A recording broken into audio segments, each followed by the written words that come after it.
সুপ্রিয় দর্শক শ্রোতা, স্বাগতম আজকের বিশ্ব চ্যানেলে। আশা করছি আপনারা সবাই ভালো আছেন এবং সুস্থ আছেন। উড়ন্ত এই বস্তুটি আমেরিকার বি-2 বম্বার নয়, বরঞ্চ ইরানের ড্রোন শায়েঘে। ইরানের ফ্লাই গোয়িং ড্রোন পরিবার, বিশেষত যে মডেলগুলো RQ-170 সেন্টিনেল এর নকশা থেকে অনুপ্রাণিত, সেগুলো মধ্যপ্রাচ্যের আকাশযুদ্ধ ও গোয়েন্দা কৌশলের মানচিত্র বদলে দিয়েছে। পশ্চিমা গণমাধ্যমে যাকে সাধারণত শায়েঘে বা শাহেদ শায়েঘে নামে ডাকে, নিজ ঘরেই বহুবার গর্বের সাথে ইরান তা প্রদর্শন করেছে। একটি ছোট স্টেলথ ধাঁচের UCAV, যা পর্যবেক্ষণ ও আঘাত দুটিই করতে সক্ষম একই সাথে। রিভার্স ইঞ্জিনিয়ারিং ও স্থানীয় উদ্ভাবনের সংমিশ্রণে তৈরি এই ড্রোনটি ইরানের সামরিক কৌশলে এক নতুন অধ্যায় যোগ করেছে। আজকের ভিডিওতে থাকছে ইরান কিভাবে বি-2 বম্বার মডেলের এই ড্রোনটি তৈরি করলো এবং এর কার্যকারিতা। তাই ভিডিও শুরু থেকে শেষ পর্যন্ত আমাদের সঙ্গেই থাকবেন।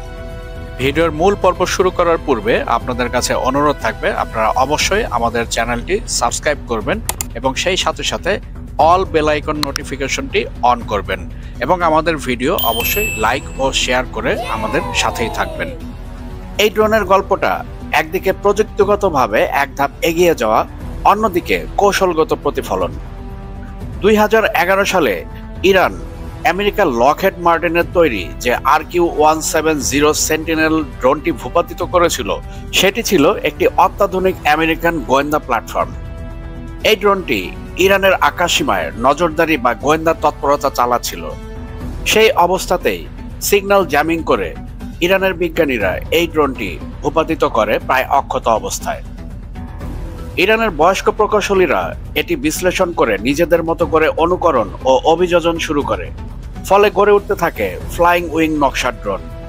এই প্রচেষ্টা থেকেই পরবর্তীতে শাহেদ পরিবারের কয়েকটি মডেল উদ্ভূত হয় এবং শায়েঘে তাদের মধ্যে একটি বিশেষভাবে আক্রমণাত্মক রূপের জন্য পরিচিত।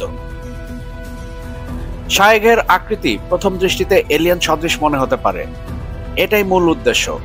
Flying wing design radar reflection কমাতে সাহায্য করে, শরীরের উপকরণটি হালকা কম্পোজিট ব্যবহার করে এবং বহিরাগত অস্ত্র না রাখার কারণে স্টেলথ ফিনিশ বজায় থাকে। প্রতিটি বাঁক, কোণ ও সারফেস রাডার প্রোফাইল হ্রাস করার জন্য পরিকল্পিতভাবে তৈরি। প্রচলিত রিপোর্ট অনুযায়ী শায়েঘে এর কিছু বাস্তবগত স্পেসিফিকেশন ইন্ডাস্ট্রির দৃষ্টিকোণে যথেষ্ট সম্মান অর্জন করেছে। এর গতি প্রায় 350 কিলোমিটার প্রতি ঘন্টায় এবং এটি একটানা প্রায় 5 ঘন্টা আকাশে উড়তে সক্ষম। আর সর্বোচ্চ 500 কেজি পর্যন্ত লোড নিয়ে এটি উড্ডয়ন করতে পারে এবং সর্বোচ্চ 25,000 ফুট উপর দিয়ে উঠতে সক্ষম। এতে রয়েছে দিন ও রাত এর জন্য আলাদা আলাদাভাবে EO এবং IR ক্যামেরা এবং অন্যান্য নজরদারি সেন্সর। এনক্রিপ্টেড ডাটা লিঙ্কের মাধ্যমে লাইভ ভিডিও ও লক্ষ্য তথ্য গ্রাউন্ড কন্ট্রোলে পাঠানো যায়।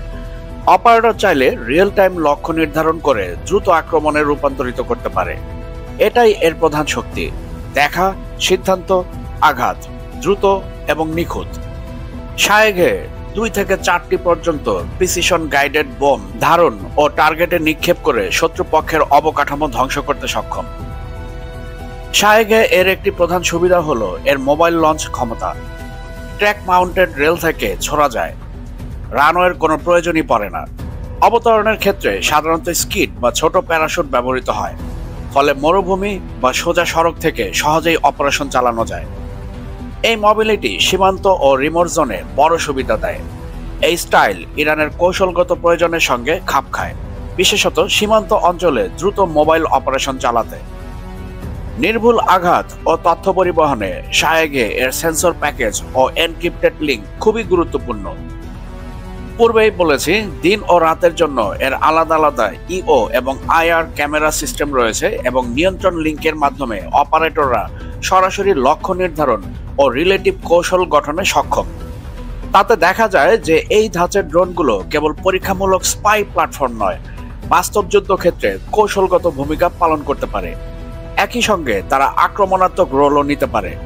সমন্বিতভাবে রকেট বা ক্ষেপণাস্ত্রের সঙ্গে কাজ করে লক্ষ্যে আঘাত করার জন্য কার্যপ্রণালী বিবেচ্য।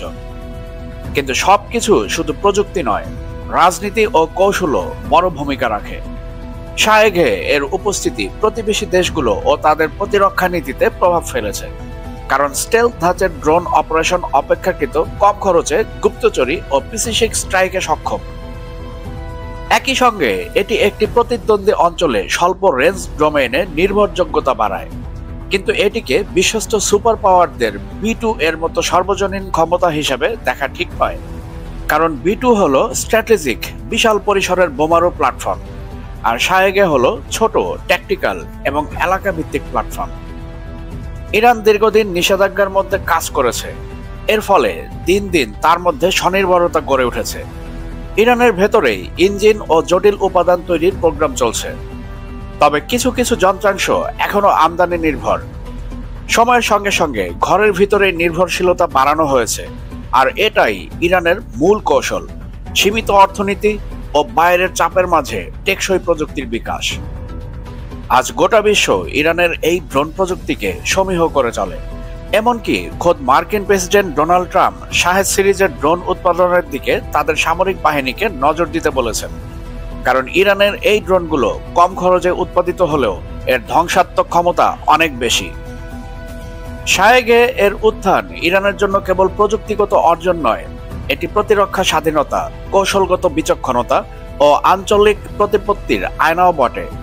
তবে যে কোনো নতুন সামরিক প্রযুক্তির মতো এর সাফল্য মাপ কেবল যন্ত্রের ক্যালিবারেই নয়, কিভাবে, কখন এবং কতটা দায়বদ্ধভাবে ব্যবহার করা হয় তার উপরও নির্ভর করে। শায়েগে এর মনুষ্য চিন্তা, প্রযুক্তিগত অধ্যবসায় ও সীমিত অর্থনীতিতে অর্জিত অগ্রগতি, এসব মিলিয়ে এটি ইরানের আধুনিক সামরিক ইন্ডাস্ট্রির একটি প্রধান হাতিয়ার হিসেবে চিহ্নিত হয়েছে। শায়েগে আজ ইরানের সামরিক প্রযুক্তির প্রতীক। একদিন যেটা ছিল শত্রুর হাতে বন্দী, আজ সেটা হয়ে উঠেছে নিজস্ব শক্তির প্রতীক।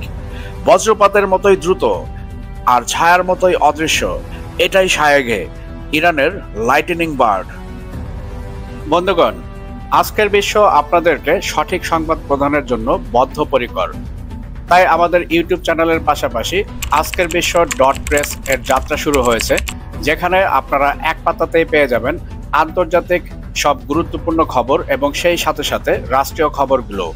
এবং এর পাশাপাশি অনুরোধ থাকবে আমাদের ফেসবুক পেজও আপনারা অবশ্যই ফলো করবেন, যাতে করে নিত্য নৈমিত্তিক সব ধরনের আপডেট আপনারা সহসাই পেতে পারেন। ভিডিও শেষ করার পূর্বে আপনাদের কাছে অনুরোধ থাকবে আমাদের ইউটিউব চ্যানেলটি অবশ্যই সাবস্ক্রাইব করবেন এবং সেই সাথে সাথে all bell icon notification on করবেন, যাতে করে পরবর্তী যে কোনো ভিডিওর আপডেট আপনি সরাসরি পেতে পারেন। এবং সেই সাথে সাথে আমাদের ভিডিও লাইক ও শেয়ার করে আমাদের সঙ্গেই থাকবেন। বন্ধুগণ, ভিডিও আজকার দীর্ঘায়িত করছি না, আমি আপনাদের সবার সুস্বাস্থ্য কামনা করছি। আপনারা সবাই ভালো থাকবেন, সুস্থ থাকবেন।